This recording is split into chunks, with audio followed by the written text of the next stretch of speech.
Herbal homemade DIY shampoo की जो मेरी सीरीज़ थी नाज़रीन, उस सीरीज़ का ये मेरा सेकंड टाइप ऑफ शैम्पू है।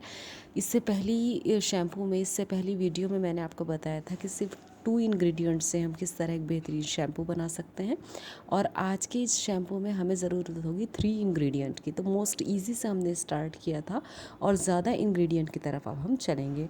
तो उस वाले शैम्पू में हमें 2 इंग्रेडिएंट की ज़रूरत थी, aloe vera gel and Reetha powder, और इस वाले शैम्पू में हमें 3 इंग्रेडिएंट की ज़रूरत होगी। तो चलिए जानते हैं उन 3 इंग्रेडिएंट के बारे में, जिनमें से हमारा फर्स्ट इंग्रेडिएंट है मुल्तानी मिट्टी, जिसको हम फुलर्स अर्थ भी कहते हैं। और ये मार्केट में हमें 2 फॉर्म में अवेलेबल है, एक तो पत्थर की फॉर्म में जिसको हम कूट कर पीस कर पाउडर के फॉर्म में कन्वर्ट कर सकते हैं, और दूसरा है हमारा पाउडर्ड फॉर्म में ही ये हमें ऑलरेडी अवेलेबल होता है। तो दोनों में से जिस फॉर्म में भी आप चाहें इसका आप यूज़ कर सकते हैं डीआईवाई शैम्पू बनाने के लिए। अब सेकंड इंग्रेडिएंट की तरफ चलते हैं। सेकेंड इंग्रेडिएंट है हमारा रीठा, जो भी हमें 2 फॉर्म में अवेलेबल है, एक सीड्स वाला हर्ब्स फॉर्म में और दूसरा है हमारा पाउडर फॉर्म में। आप दोनों में से जिस फॉर्म भी आपको इजीली जो भी अवेलेबल हो आप उसका यूज़ कर सकते हैं। दोनों ही बेहतरीन शैम्पू बनाने के लिए यूज़फुल हैं, यूज़ की जा सकती हैं इजीली। अगर आपको ये ऑफलाइन अवेलेबल नहीं है तो इसका पाउडर आपको ऑनलाइन अमेज़ॉन पर भी इजीली अवेलेबल हो सकता है। तो दोनों इंग्रेडिएंट को पाउडर फॉर्म में आपको मिक्स करना है। चलिए अब तीसरे इंग्रेडिएंट की तरफ चलते हैं। हमारा थर्ड लास्ट और सबसे इजी टू अवेलेबल इंग्रेडिएंट है हमारा वाटर। तो इन तीनों की अब बात कर लेते हैं क्वांटिटी की। तो जितनी आप फुलर्स अर्थ यानी मुल्तानी मिट्टी पाउडर ले रहे हैं, उससे आधी क्वांटिटी में आपको रीठा पाउडर लेना है। इन दोनों को मिक्स करके इतनी क्वांटिटी में आपको इसमें वाटर ऐड करना है कि ये एक स्मूथ पेस्ट आपका तैयार हो जाए। वो आपकी कंसिस्टेंसी जो आपकी शैम्पू की होती है, वो कंसिस्टेंसी जब आपको तैयार मिल जाए तो ये आपका एक बेहतरीन शैम्पू बनकर तैयार हो गया।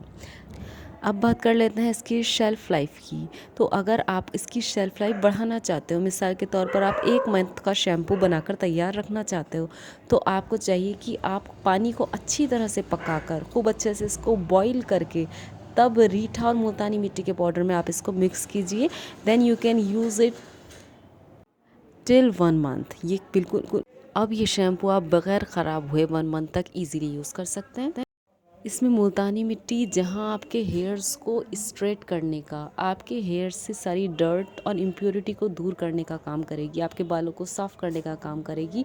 वहीं अगर आपने बालों में ऑयल लगाया हुआ है तो रीठा पाउडर आपके बालों का ऑयल रिमूव करने का काम करेगा। और वाटर पका हुआ हम इसलिए यूज़ करते हैं ताकि हम इस शैम्पू की शेल्फ़ लाइफ को बढ़ा सकें।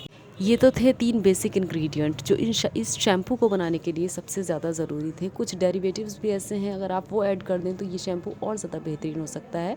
जैसे कि नीम के पत्ते आपके शैम्पू को एंटी फंगस, एंटीसेप्टिक, इसके अलावा आपकी हेयर ग्रोथ के लिए बहुत ज़्यादा फ़ायदेमंद है। आपकी शैम्पू की क्वालिटी को ये बहुत ज़्यादा बढ़ा देंगे।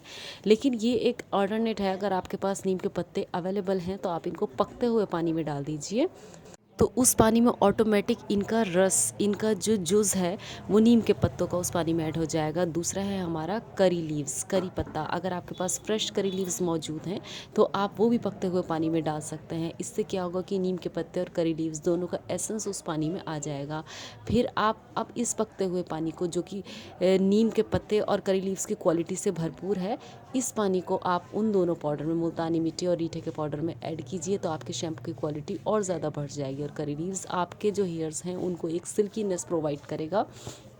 इसके अलावा तीसरा है हमारा जो एक और ऑप्शनल है, एलोवेरा जेल भी ऑप्शनल है। आप इसको अगर डाल देते हैं तो आपका शैम्पू जो है बहुत ही क्रीमी कंसिस्टेंसी में भी तैयार होता है। और एलोवेरा जेल के जितने भी बेनिफिट्स हैं वो सब आपके हेयर्स को मिलने स्टार्ट हो जाते हैं। आपके हेयर्स को स्मूथ बनाने में, आपके हेयर्स को ज़्यादा जल्दी लंबा करने के लिए एलोवेरा जेल बहुत फ़ायदेमंद होता है।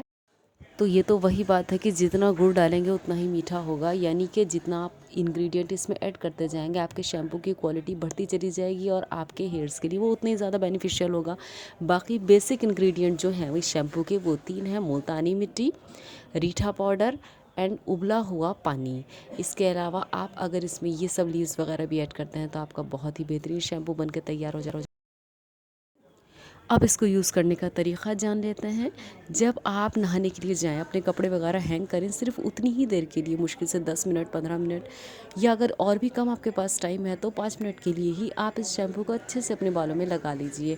और जब आप नहाएं तो अच्छी तरह से इसको अपने बालों में मल कर और धो दीजिए। रीठा क्या करेगा कि आपके बालों में झाग पैदा करने का काम करेगा, क्योंकि कोई भी होममेड शैम्पू जो होता है वो हमारे बालों का ऑयल रिमूव नहीं कर पाता है।